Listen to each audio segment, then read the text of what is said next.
to you by Sensodent K। अभी लेके आए सेंसोडेंट के। टूथ का करंट गॉन तो लाइफ का करंट ऑन। समन, सुनवाई, ईडी, गिरफ्तारी, जेल और बैरक। ऐसा लग रहा था कि आम आदमी पार्टी के लिए इसी मुश्किल भरे शब्द परिवार का मौसम चल रहा है।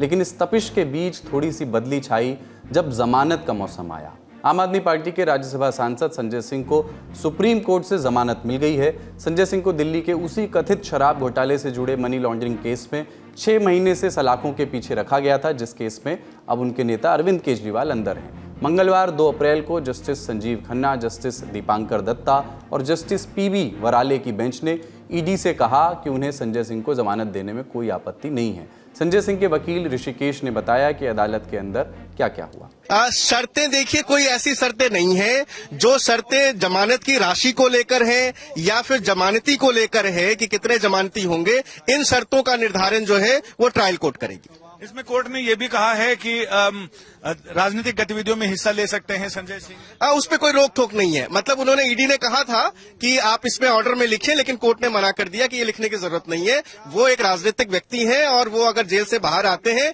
तो राजनीतिक गतिविधियों में वो हिस्सा ले सकते हैं। इसमें कोई रोक टोक नहीं है। संजय सिंह को जमानत मिलने के बाद तमाम पॉलिटिकल रिएक्शंस भी सामने आ रहे हैं।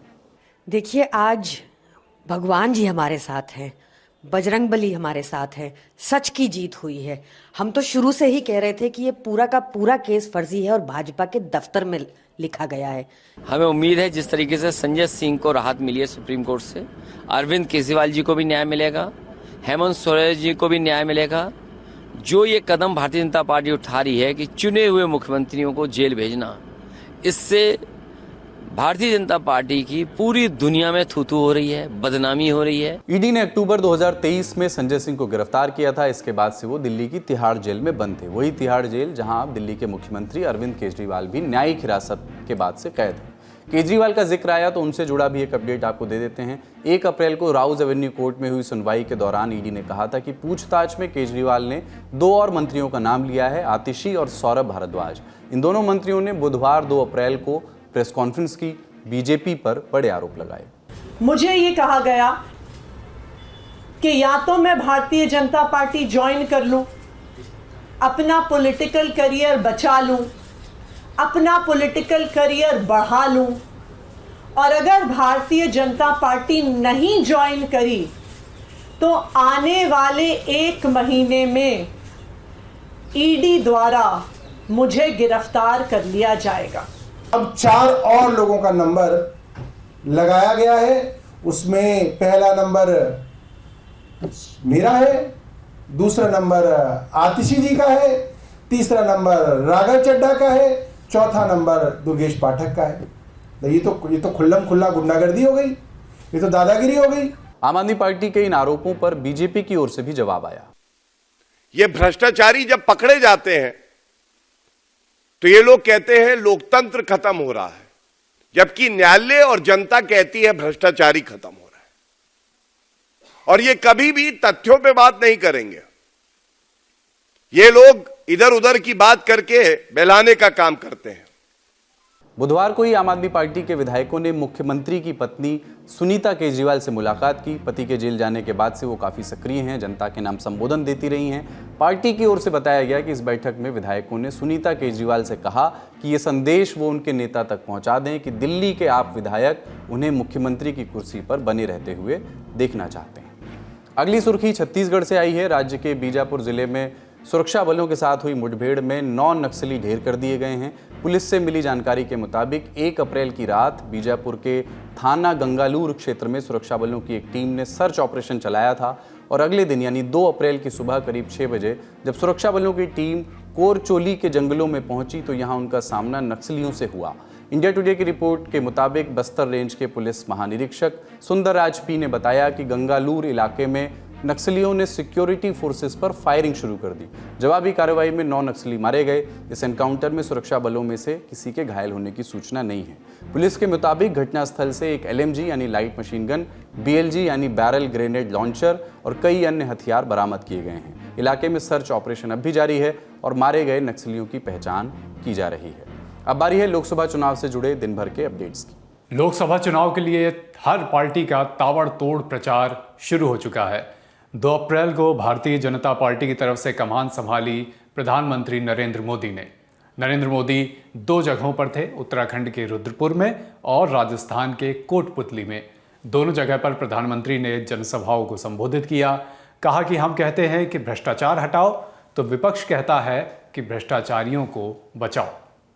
हम हैं जो कह रहे हैं भ्रष्टाचार हटाओ और वो कहते हैं भ्रष्टाचारी बचाओ। आप मुझे बताइए, भ्रष्टाचार हटना चाहिए कि नहीं हटना चाहिए? भ्रष्टाचार हटना चाहिए कि नहीं हटना चाहिए? भ्रष्टाचार से मुक्ति मिलनी चाहिए कि नहीं मिलनी चाहिए? भ्रष्टाचारी जेल जाने चाहिए कि नहीं जाने चाहिए? भ्रष्टाचारियों को सजा होनी चाहिए कि नहीं होनी चाहिए? ये देश की आवाज है और मोदी आपकी हर आवाज को सुनता है और उसके लिए ताकत भी लगा देता है। मोदी 2 राज्यों में थे तो अमित शाह भी बेंगलौर में थे। जनसभा को संबोधित करते हुए गृह मंत्री अमित शाह ने कहा कि नरेंद्र मोदी और राहुल गांधी के बीच कोई तुलना नहीं है। शाह ने कहा कि मोदी ने 23 साल में एक दिन भी छुट्टी नहीं ली, जबकि राहुल गांधी गर्मियां आते ही विदेश चले जाते हैं और उसके बाद उनकी पार्टी भी उनको ढूंढने में लग जाती है। लोकसभा चुनाव से जुड़ी अगली सुर्खी आई बिहार से। बिहार में भी आरजेडी ने अपना चुनाव प्रचार तेज कर दिया है। लालू यादव की बेटी रोहिणी आचार्य ने सारण में पार्टी का प्रचार किया। सारण से रोहिणी ही लोकसभा चुनाव लड़ भी रही हैं। ये उनका पहला चुनाव है।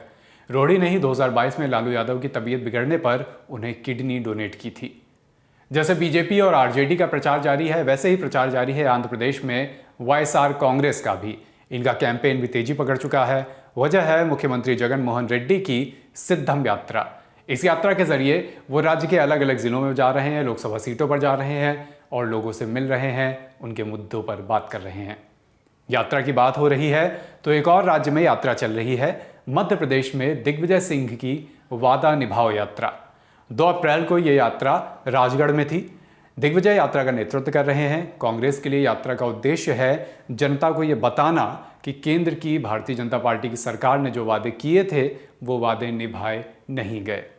कांग्रेस ने दूसरी तरफ अपने लोकसभा उम्मीदवारों की 11वीं लिस्ट भी जारी कर दी है। इसमें 4 राज्यों के 17 कैंडिडेट्स के नाम हैं। अब तक 231 प्रत्याशियों का ऐलान किया जा चुका है। अब जो लिस्ट सामने आई है उसमें सबसे बड़ा नाम है आंध्र प्रदेश की कड़पा लोकसभा सीट से वाईएसआर शर्मिला रेड्डी का। वो वाईएस जगन मोहन रेड्डी की बहन है और हाल ही में उन्होंने कांग्रेस ज्वाइन की थी। अगली अपडेट जम्मू कश्मीर से है। पूर्व मुख्यमंत्री गुलाम नबी आज़ाद चुनाव लड़ेंगे अनंतनाग राजौरी लोकसभा सीट से। पार्टी की कोर कमेटी की बैठक में यह फैसला किया गया है। कौन सी पार्टी?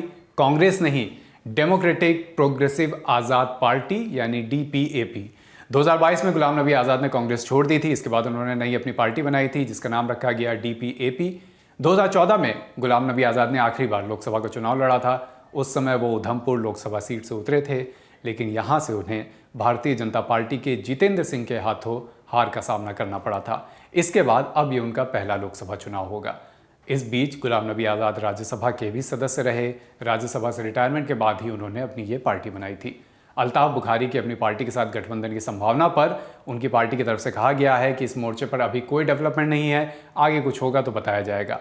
जम्मू कश्मीर के चुनावों की बात हो रही है तो ये भी बता दें कि जम्मू कश्मीर में विधानसभा चुनाव भी प्रस्तावित हैं। अनुच्छेद 370 के निष्प्रभावी होने के बाद से जम्मू कश्मीर में चुनाव नहीं हुए हैं। सुप्रीम कोर्ट ने यह कहा है कि इसी साल अगस्त सितंबर तक जम्मू कश्मीर में विधानसभा चुनाव करा लिए जाएं।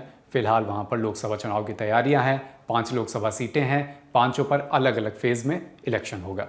तो ये चुनावी खबरें हुई, लेकिन चुनाव कई तरह के किस्से भी अपने साथ छोड़ते जाते हैं। ऐसा ही एक किस्सा है 1977 का। मार्च 1977 में जब देश से आपातकाल हटाया गया, इमरजेंसी हटी, तो जनता में इंदिरा गांधी और कांग्रेस को लेकर भयंकर गुस्सा था। 77 में चुनाव हुए तो कांग्रेस पार्टी को बुरी हार मिली। लोकसभा में सिर्फ 154 सीटें मिली, आप जानते हैं। अब इंदिरा गांधी कमबैक की तैयारियों में जुटी थी।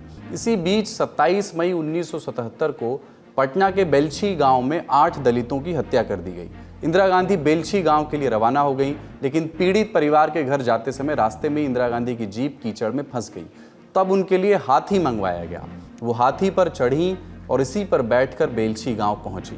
हाथी पर सवार पूर्व प्रधानमंत्री की ये तस्वीर उस समय काफ़ी चर्चा में रही थी। उस समय बहुजन समाज पार्टी वजूद में नहीं आई थी, जिसका चुनाव निशान बाद में हाथी हुआ और हाथी बहुजनवाद का प्रतीक बना भारतीय राजनीति में। लेकिन उससे पहले हाथी पर बैठी इंदिरा गांधी की तस्वीर का एक राजनीतिक अर्थ था। 1980 में जब इंदिरा सत्ता में लौटी तो बेलछी दौरे को भी तमाम वजहों में से एक, जीत की वजहों में से एक माना गया। आज का लल्लन टॉप शो यहीं तक। अपना और अपनों का ख्याल रखिए, देखते रहिए दी लल्लन टॉप। शुक्रिया, शुभ रात्रि।